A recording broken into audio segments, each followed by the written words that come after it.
CMA inter के अंदर एक सब्जेक्ट है आपका फाइनेंशियल अकाउंटिंग, जिसका जो सिलेबस है वो इतना ज़्यादा वास्ट है कि स्टूडेंट्स कई बार इस चीज़ को लेके कंफ्यूज हो जाते हैं कि क्या पढ़े और क्या ना पढ़े। तो देखो, सबसे पहली बात तो ये कि पढ़ना तो सब कुछ है, लेकिन एक यहाँ पे एक स्ट्रैटेजी है कि हमें क्या चीज़ पहले पढ़नी चाहिए जिससे हम ज़्यादा से ज़्यादा मार्क्स स्कोर कर सके। तो आज की इस वीडियो में मैं आपको वही चीज़ बताने आया हूँ कि important topics of financial accounting CMA inter, कौन से ऐसे टॉपिक्स हैं जो आपको एग्जाम में बहुत अच्छा स्कोर करके दे सकते हैं।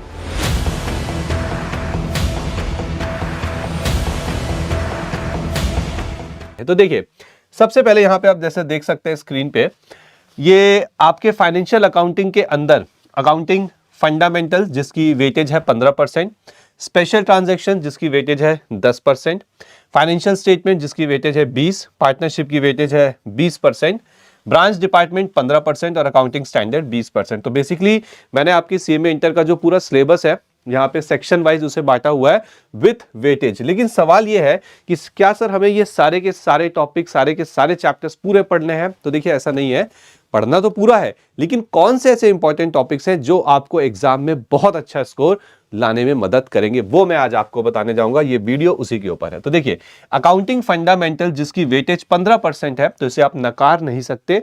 इसके अंदर आपका एक टॉपिक है कैपिटल वर्सेस रेवेन्यू, यानी कि capital expenditure versus revenue expenditure, या capital receipts versus revenue receipt, ये आप जरूर करेंगे, ठीक है। इसके बाद इसके अंदर एक टॉपिक है जर्नल, जिसके अंदर आप देखेंगे कि कैसे जर्नल प्रॉपर के अंदर एंट्रीज की जाती है, कैसे ओपनिंग एंट्रीज होती हैं, कैसे क्लोजिंग एंट्रीज होती हैं, इसको भी आप जरूर करेंगे। उसके बाद आपका bank reconciliation statement, okay, then आपका रेक्टिफिकेशन और ट्रायल बैलेंस, ठीक है। अब ये टॉपिक्स जो आप सामने देख रहे हैं बहुत आसान है, क्योंकि आई एम 100% श्योर ये टॉपिक्स आपने पहले भी कहीं ना कहीं स्कूल में, कॉलेज में पढ़ के रखे हैं, ठीक है। तो मुझे नहीं लगता बहुत ज्यादा टाइम जाएगा आपका इन टॉपिक्स को कवर करने में। तो अगर आप इतना कर लेते हैं अकाउंटिंग फंडामेंटल्स के अंदर, तो आप इजिली ये 15% तक की वेटेज कवर कर सकते हैं, ठीक है। उसके बाद बात करते हैं हम दूसरे सेक्शन की, जो कि आपका स्पेशल ट्रांजेक्शन्स का। इसके अंदर आपकी 3 टॉपिक्स होंगे, ठीक है। एक होगा कंसाइनमेंट, एक होगा आपका जॉइंट वेंचर, और एक होगा आपका बिल्स ऑफ एक्सचेंज। तो देखो, इसमें तो मैं आपसे सीधे सीधे बोलूंगा कि सबसे पहले ओके आपको कंसाइनमेंट और ये बिल्स ऑफ एक्सचेंज करना है। उसके बाद जब ये दोनों हो जाए, अगर आपके पास टाइम है, then go for joint venture. आगे बढ़ते हैं।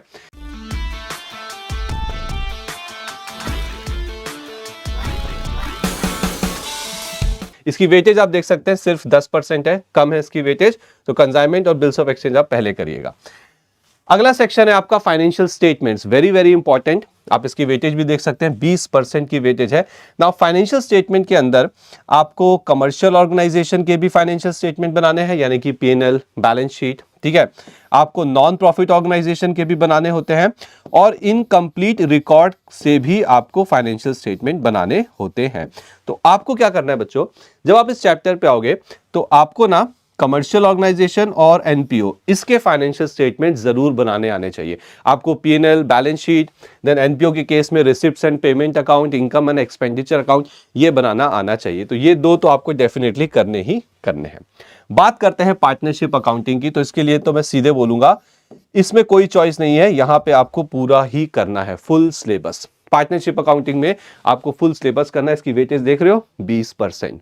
तो पार्टनरशिप अकाउंटिंग और ये फाइनेंशियल स्टेटमेंट, ये मिला के आपके एग्जाम में 40% की वेटेज रखते हैं, 40%। इसीलिए मैंने यहाँ पे कवरेज भी ज्यादा रखी है। चलिए अगले सेक्शन पे आते हैं, सेक्शन नंबर 5, जिसमें आप ब्रांच एंड डिपार्टमेंट, जो कि सेक्शन का नाम है, इसकी वेटेज 15% है। इसके अंदर अलग अलग टॉपिक्स हैं, उसमें मैं आपको इंपॉर्टेंट टॉपिक्स बताता हूं। एक तो आपको इसके अंदर जो लीज अकाउंटिंग है, ठीक है, बिना कुछ सोचे समझे आपको वो लीज अकाउंटिंग करनी है। और उसके बाद आपको जो hire purchase and instalment system है, ये करना है। जब ये दोनों हो जाए, अगर टाइम बचता है, देन आप आगे के चैप्टर्स पे जा सकते हैं, ठीक है। और उसके बाद अकाउंटिंग स्टैंडर्ड, जिसकी वेटेज है 20%। तो आप देख सकते हो कि आपका एक तो फाइनेंशियल स्टेटमेंट 20% की वेटेज रखता है, पार्टनरशिप अकाउंटिंग 20% की वेटेज रखता है, और अकाउंटिंग स्टैंडर्ड्स भी 20% की वेटेज रखते हैं। तो ये 3 सेक्शन मिला के 60% की वेटेज रखते हैं। तो ये तीनों सेक्शन आपके लिए बहुत ज्यादा इंपॉर्टेंट है। ना अकाउंटिंग स्टैंडर्ड के अंदर आप AS 10, AS 12 और AS 16, ये 3 अकाउंटिंग स्टैंडर्ड्स तो आपको जरूर करने हैं, AS 10, AS 12 और अकाउंटिंग स्टैंडर्ड 16। तो अगर आप, मैंने आपके सामने जो टॉपिक्स लिखे हैं हर एक सेक्शन के अंदर, अगर आप ये करते हैं पहले इनिशियली, तो ट्रस्ट मी आपके लिए पास होना तो बहुत ज्यादा आसान होगा, आप बहुत अच्छा स्कोर भी करके लाओगे।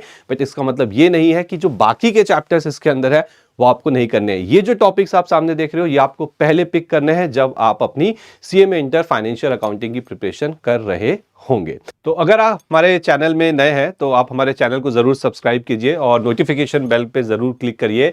रीजन ये है कि इस चैनल के अंदर CMA इंटर से रिलेटेड जितनी इंपॉर्टेंट अपडेट्स हैं या अनाउंसमेंट्स हैं वो आपको टाइम टू टाइम अवेलेबल कराई जाती है, जिससे आप अपनी स्टडीज बहुत ज्यादा स्मूथली कर सकते हैं। सो आई होप कि आपको ये अच्छे से क्लियर हो चुका है कि वेटेज क्या है, कौन से इंपॉर्टेंट टॉपिक्स हैं, और अब आप अपनी पढ़ाई इसी स्ट्रैटेजी के हिसाब से करेंगे। Okay, so thank you very much.